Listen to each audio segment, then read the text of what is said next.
कोई भी नहीं बचाएगा ऊपर तक भी। आ रहा हूँ मैं शाम को तेरी दूंगा कल दफ्तर में आके।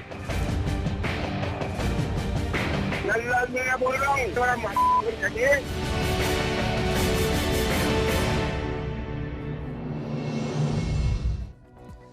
नमस्कार, मैं विजेंद्र सोलंकी। सुशासन, सुचिता, संस्कार, सभ्यता और स्वच्छता की दुहाई देने वाली बीजेपी के नेताओं का चेहरा क्या है?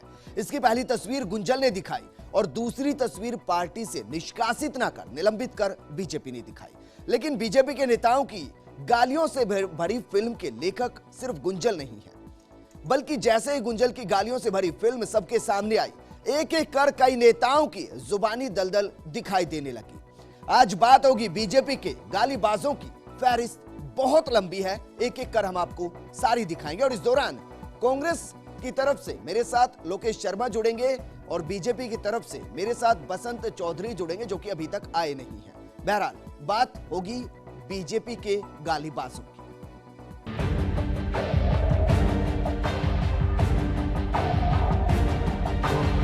कोई भी नहीं बचाएगा ऊपर तक भी। आ रहा हूँ मैं शाम को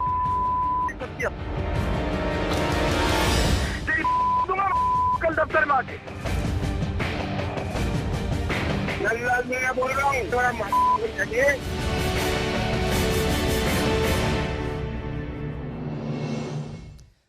आज लोकेश जी काफी खुश होंगे क्योंकि आज बीजेपी पर बोलने का बहुत मौका मिलेगा। लेकिन अपने दर्शकों को सबसे पहले भवानी सिंह राजावत के बारे में बताते हैं और आपको सुनाते हैं कि कैसे पुलिस से वो भिड़ते हुए भाषा छोड़ गालियों की भाषा पर उतर आए। जरा सुनिए।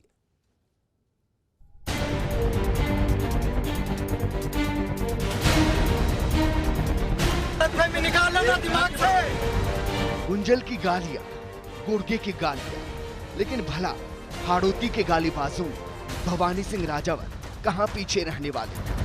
जब ऑडियो क्लिप का दौर चला, जब मौसम चला, तो एक ऑडियो क्लिप भवानी सिंह राजावत की भी आ गई। अब जरा सुनिए कैसे भवानी सिंह अपनी रोक दिखाते हुए पुलिस को गालियां बक रही है। अरे दिखा रहा और कहीं समझे राष्ट्रपति से आ जाते ही गलतफहमी निकाल लेना दिमाग से।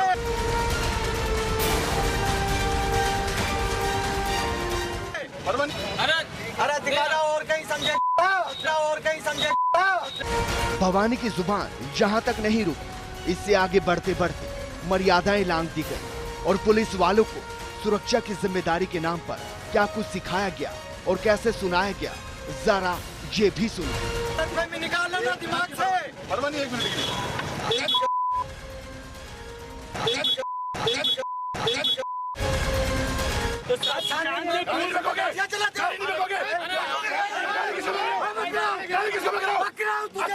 नेता किसी तो यही तो तुम्हारी ऐसे देश के नेता है हमारे, ऐसे देश के नेता है हमारे। गाली बकरा आप रोक किससे बोल रहे हो? जोर से किससे बोल रहे हो? तुम गाली किससे बक रहे हो?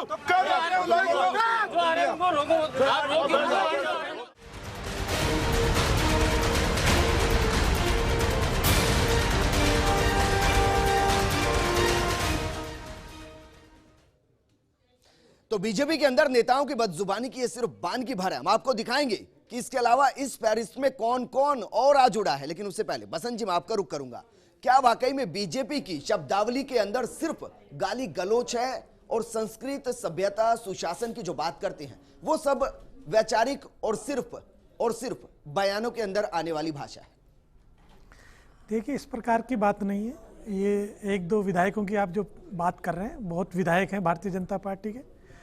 अगर किसी से आवेश में कोई गलती हो जाती है, वो किसी भी व्यक्ति से हो सकती है। किसी पर्टिकुलर गुंजल जी से भी ये त्रुटि हुई है जी। लेकिन किसी अधिकारी को बार बार कहना पड़े एक छोटे से कार्य के लिए, तो वो भी ठीक नहीं है। उसको भी आम आदमी भी बार बार सरकार से कहता है कि हमारे काम कीजिए। क्या इसका मतलब ये निकाल लिया जाए कि आम आदमी गाली गलोच पर आ जाए? नहीं, आज का जो मतदाता है वो विधायक और सरकार सबसे जवाब मांगता है जी। और इसी कारण है कि गुंजल ने भी जिन्हें ये कहा कि मुझे बार बार एक छोटे से कार्य के लिए कहना पड़ेगा, क्योंकि 50 लोगों में जब मैं मेरे एरिया में जाऊंगा, जिन्होंने मुझे विधायक बनाया और उनका मैं छोटा लेकिन सा एक काम तरफ भी नहीं कर बीजेपी सकूं। भ्रष्टाचार हटाने की बात करती है, दूसरी तरफ भ्रष्टाचारी का साथ देती है। अगर समर्थन करना था किसी निष्पक्ष का करते समझ में आते, लेकिन जो 2000 गोलियां, मरीजों की गोलियां गायब करता है, उसका समर्थन करते हैं और उसके बाद गाली गलौज करते हैं। मैं आपको ये बताऊं कि अगर कोई डॉक्टर ऐसी हरकत करता है तो सीएमएचओ का दायित्व तो बनता था कि उसको सस्पेंड करे,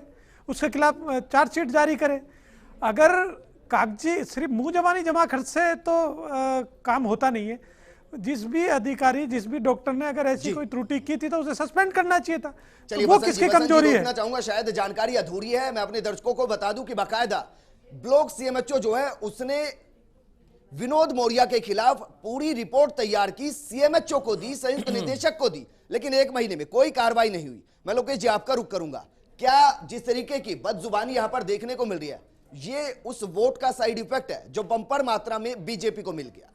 बिल्कुल विजेंद्र जी, आपकी बात पूरी तरीके से सही है कि भारतीय जनता पार्टी को जिस प्रकार से इस प्रदेश की जनता ने भारी मत देकर सत्ता सौंपी है, आज वो अहंकार पूरे तरीके से इनकी जुबान से निकल रहा है। अपने आप को पार्टी विद डिफरेंस कहने वाली भारतीय जनता पार्टी जो इस देश में संस्कृति की ठेकेदार बनती है, हिंदुत्व की ठेकेदार बनती है और हमेशा सभ्यता की दुहाई देती है, आज वो किस तरीके से आम जनता के मतदान का इस लोकतंत्र में मजाक बना रही है और अधिकारियों को जिस तरीके से गाली गलौज करके प्रताड़ित कर रही है। सीधे तौर पर कहा जा सकता है कि भारतीय जनता पार्टी अब इतने मद में आ गई है कि उनसे शासन संभल नहीं रहा है। जी बिल्कुल उनसे लोकेश जी, निकल के जा रहा है। सवाल आपसे ये भी करूंगा कि जब कांग्रेस इस मद के अंदर थी तो क्या कुछ किया गया, वो भी जवाब मैं मांगूंगा, लेकिन अपने जरा दिखाते हैं कि भवानी सिंह वोट मांगने के लिए कैसी भाषा का इस्तेमाल करते हैं, आपने काम निकलवाने के लिए कैसी भाषा का इस्तेमाल किया गया वो सुना, लेकिन जो जनता उनको सिर माथे पर पहुंचाती है उनके साथ कैसी भाषा का इस्तेमाल किया जाता है, जरा ये भी सुनिए।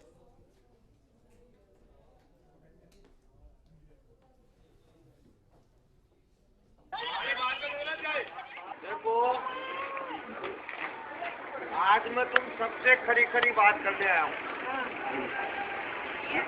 और खरी खरी बात इसलिए करने आया हूँ कि हम तो लगातार 5 साल तक तुम्हें देते ही रहते हैं। अब हमारा जब मांगने का वक्त आता है तो तुम में से कई लोग हमारी पीठ में छुरा पहुंचते हैं, हमारे साथ गद्दारी करते हैं। आज पानी आ रहा है तो मेरी बदौलत आ रहा है, पाइपलाइन मैंने डलाई, रोड लाइटें जल रही है तो मेरी बदौलत जल रही है। जब चुनाव आता है मैं ईमान नहीं बेचता, मैं दारू नहीं पिला सकता, मैं पैसा नहीं बांट सकता। कम से कम 700 लोग अवैध रूप से रह रहे हैं मकानों में, और जब खाली कराने आए नोटिस दिए तो कोटा का कोई लाल माई का लाल बचाने आया क्या? अब कान खोल कर सुन लो, आजकल वोटों का पता चल जाता है कि इस ब्लॉक का वोट कितना मिला। ये सब पेटी खुलेगी तो मुझे पता चल जाएगा, और अब तक पेटी खुली और मुझे लग गया कि कमल के पुल पे वोट नहीं मिला तो कोई माई का लाल बचाने नहीं आएगा। मैं सबके मकान खाली कराऊंगा, किसी को नहीं रहने दूंगा, सबके सामान बाहर छिपवाऊंगा और सबको खाली कराऊंगा।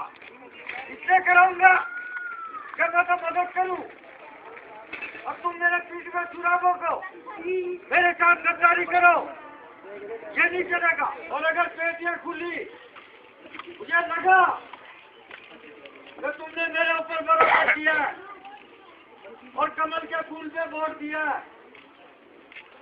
तो चाहे कितनी बड़ी ताकत आ जाए तुम्हें यहाँ से नहीं उजाड़ने दूंगा। सरकार मेरी है, मुख्यमंत्री मेरी है, और नगर निगम में बोर्ड भी मेरा बनेगा। आज तो कसम है अपने बाल बच्चों की, मेरे साथ गद्दारी।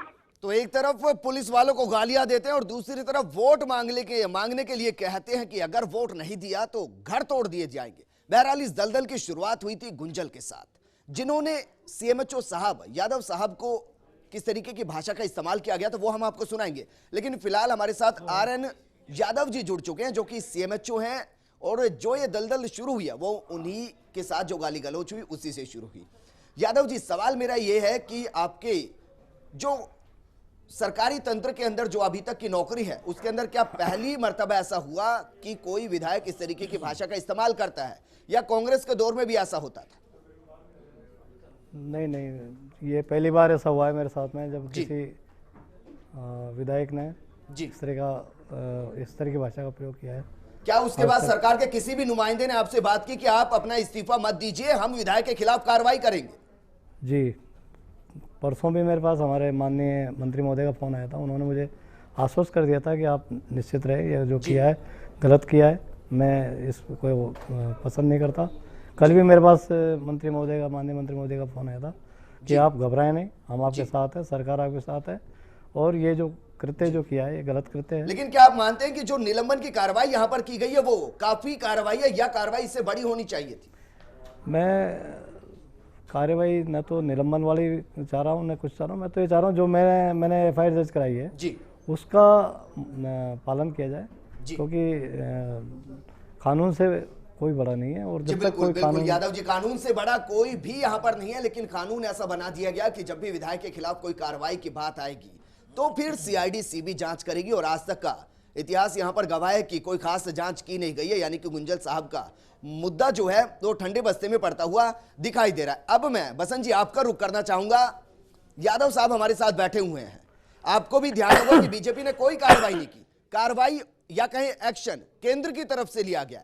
क्या बीजेपी इतनी अपंग गुंजल के सामने नजर आती है कि इससे पहले के भी 2 बार वाकये हैं जब गुंजल ने गाली गलौज की और मर्यादाएं सारी लांघ दी, उस वक्त भी निलंबित किया गया और आज फिर निलंबित किया गया। निष्कासित क्यों नहीं करते पार्टी से? ये आपको जानकारी दे दूं कि ये स्टेट लेवल पे नहीं हो सकती, क्योंकि वो विधायक है, एक साधारण कार्यकर्ता नहीं है जी। तो केंद्र को ही निर्णय करना था और केंद्र ने तुरंत निर्णय किया जी।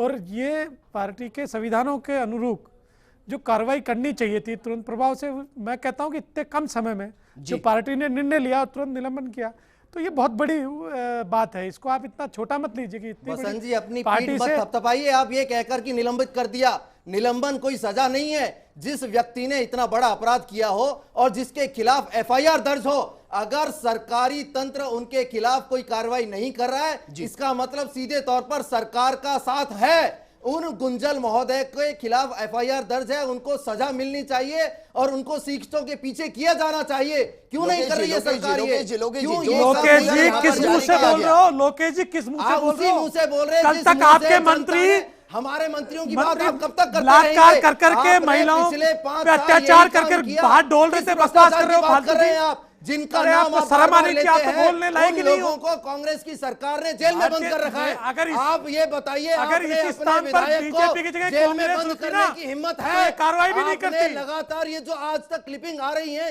किस विधायक को आप जेल में बंद कर सकते हैं? आप पारदर्शिता लेके आइए, आप बंद करके बताइए कि हम इस विधायक को जेल में बंद कर देंगे। आप में हिम्मत नहीं है, कानून कानून अपना काम करेगा, नहीं है, कानून आपकी अपना काम सरकार, करेगा। आपकी मुख्यमंत्री दबी आपके हुई है जोर से बोलने से और थोड़ी वो ना कुछ हो किसी भी जाएगा। कीमत पर इस तरह के अपराधियों को सजा नहीं दे सकती है।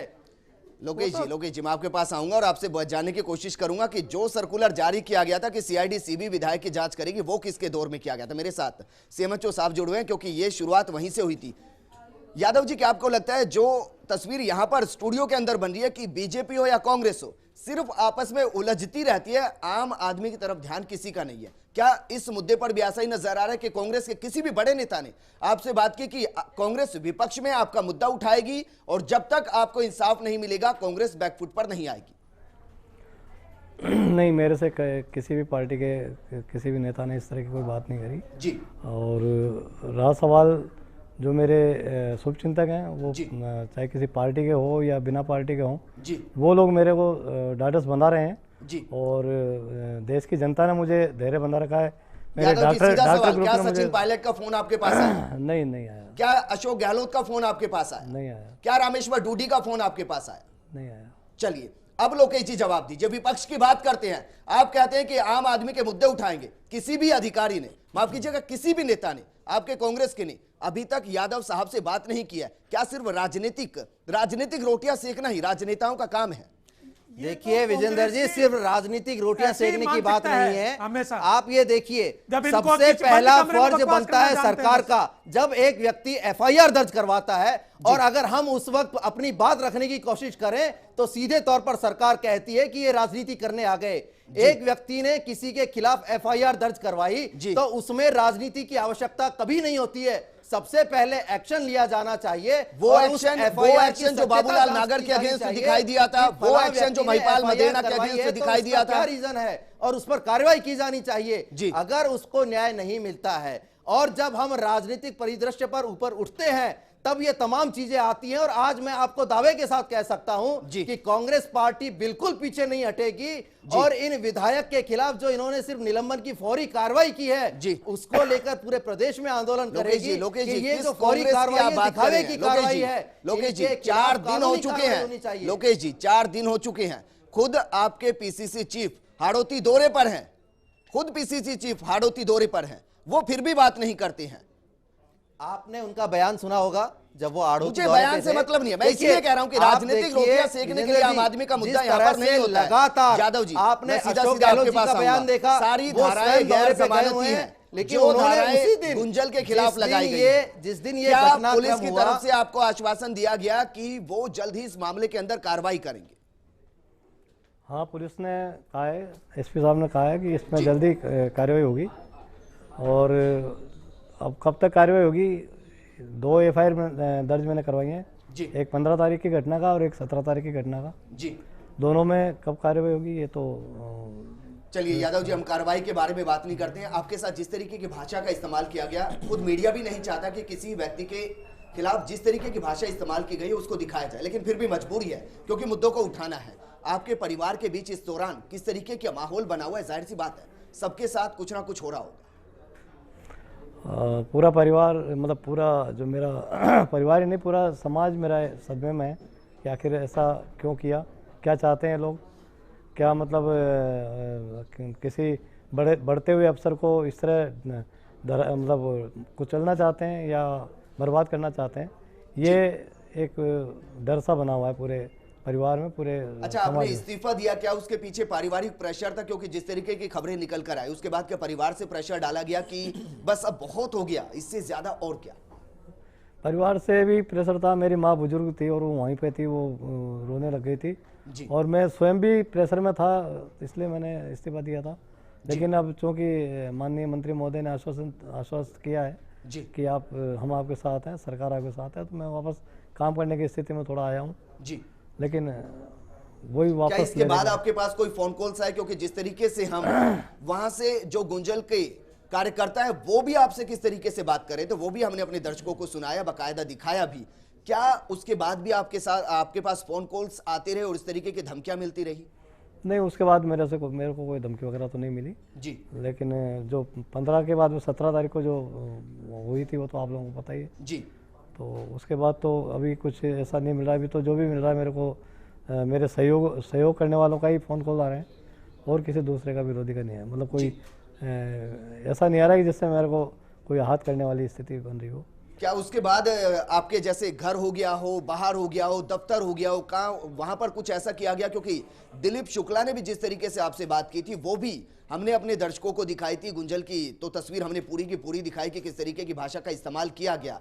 अब परिवार चूंकि है, पड़ोस होगा वहां पर, अब आगे का स्टेप आपकी तरफ से क्या होगा? क्योंकि मंत्री ने तो आपको आश्वासन दे दिया है, लेकिन आपका स्टेप क्या होगा? क्या दोबारा काम करेंगे? मैं जैसा अभी हमारे यहाँ स्टेट एग्जीक्यूटिव बॉडी है हमारे यहाँ पर, राज्य स्तरीय जो एसोसिएशन है, वहाँ पर मीटिंग थी अभी और उस मीटिंग में आया हूँ, बुलाया था मेरे को। और अभी मंत्री जी ने इनवाइट कर रखा है बात करने के लिए। और उसके बाद मुझे ये लगेगा कि हाँ मैं नौकरी कर पाऊँगा तो मंत्री जी से आप मिलेंगे, मांग क्या होगी? जी, मांग तो वही जान माल का खतरा नहीं रहे, यही मांग है, और तो क्या मांग और करेंगे। विधायक के खिलाफ कार्रवाई को लेकर वो तो मैंने पहले कहा कि वो मेरी एफआईआर जो दर्ज है उसकी अक्षर से पालना की जाए। ये मैं सरकार से और ये कानून, मतलब कानून के जो भी नुमाइंदे जो इसको पालना करवाते हैं उनसे मेरा अनुरोध है कि वो उसको करें। लेकिन गुंजल की अगर हम बात करते हैं, आप वहां पर हैं क्या इससे पहले भी इस तरीके की धमकियां आपको मिली? भाषा को छोड़ देते हैं, क्या जो जिसको कहते हैं एग्रेसिवनेस के साथ आपसे किसी काम को कराने का प्रेशर यहां पर बनाया गया, या पहली मर्तबा कोई काम आपको दिया गया? क्योंकि गुंजल ने यह भी आरोप लगाया कि आपको 4 या 5 बार कहा गया कि आप काम कीजिए, आपने काम नहीं किया, उसके बाद इस अभद्र भाषा का इस्तेमाल किया गया। 4-5 बार नहीं, मैंने तो कोई 50 बार काम किया। मैं पिछले 3 मार्च 2014 से वहाँ पर हूँ CMHO के रूप में, और लगभग 9-10 महीने मेरे को हो गए, 9 महीने। और उस पर मैं जब भी कोई उनका काम बताते हैं तो काम करता हूँ। मेरी तो वो ही नहीं, जितने भी विधायक हमारे वहाँ 6 विधायक और 1 सांसद हैं, और दूसरे भी कोई कार्यकर्ता या कोई जायज़ बात अगर कहते हैं तो मैं तुरंत मानता हूँ। मेरे को इसमें कोई वो नहीं क्या होता। सरकारी तंत्र के अंदर जो तबादले होते हैं वो डिजायर के आधार पर होते हैं, ना कि काबिलियत के आधार पर?